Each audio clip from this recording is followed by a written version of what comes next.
Bonjour à toutes et à tous, je suis ravie de vous retrouver pour À la Une. Tout de suite les titres de ce mardi 3 septembre. Le pape François est arrivé à Jakarta en Indonésie, premier pays musulman au monde.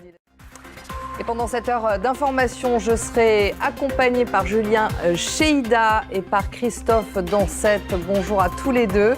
Bonjour. Julien, dans la revue de presse, qu'est-ce qui a retenu votre attention ce matin? Merci à tous les deux, je vous dis à tout à l'heure.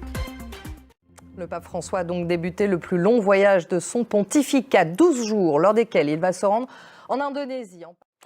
Vladimir Poutine est arrivé sans encombre en Mongolie. Le président russe n'a pas été arrêté à sa descente de l'avion. Et en Russie doit s'ouvrir aujourd'hui le procès de Laurent Vinatier, ce chercheur français spécialiste de l'espace de l'époque post-soviétique. Aux États-Unis, Kamala Harris a tenu un meeting de campagne dans l'État clé de Pennsylvanie. Les États-Unis ont annoncé avoir saisi un avion du président vénézuélien Nicolás Maduro.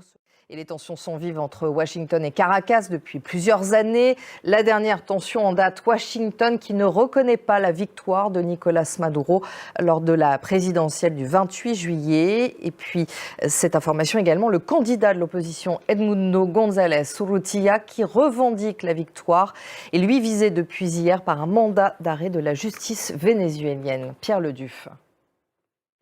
La politique en France, les Français attendent toujours de connaître le nom de leur Premier ministre. Un nouveau nom circule, celui de Thierry Baudet.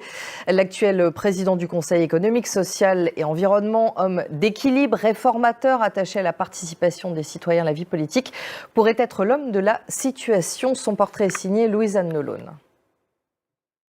Et la France continue sa moisson de médailles lors des Jeux paralympiques. Charles Knox a remporté la médaille d'or en badminton. Et au programme de cette 6e journée, le début des épreuves d'escrime fauteuil et de para-équitation. Les Bleus espèrent une médaille d'or, notamment en escrime fauteuil avec Maxime Vallée qui a décroché la médaille de bronze lors des Jeux de Tokyo. Et à suivre également le cécifoot, le para-athlétisme, le tennis fauteuil et le volleyball assis.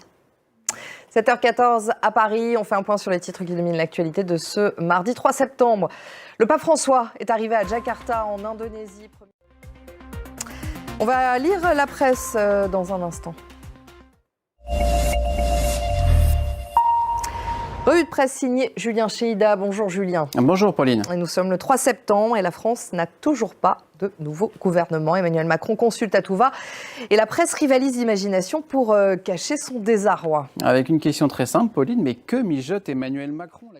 Merci beaucoup Julien pour votre revue de presse. On continue à parler des Jeux paralympiques, les Jeux paralympiques qui créent certaines vocations. Je vous propose de nous rendre en Italie où l'escrime fauteuil séduit de plus en plus de jeunes, notamment grâce aux performances, par exemple, de Béatrice Villot, surnommée Bébé. L'escrimeuse italienne est une para-athlète qui a porté la flamme durant la cérémonie d'ouverture mercredi dernier. L'Italie qui, je vous le rappelle, a formé les plus grands épéistes de l'histoire. C'est un reportage de Raphaël Chapira et Florence Kirimon. Je vous retrouve dans quelques minutes pour la suite de À la Une.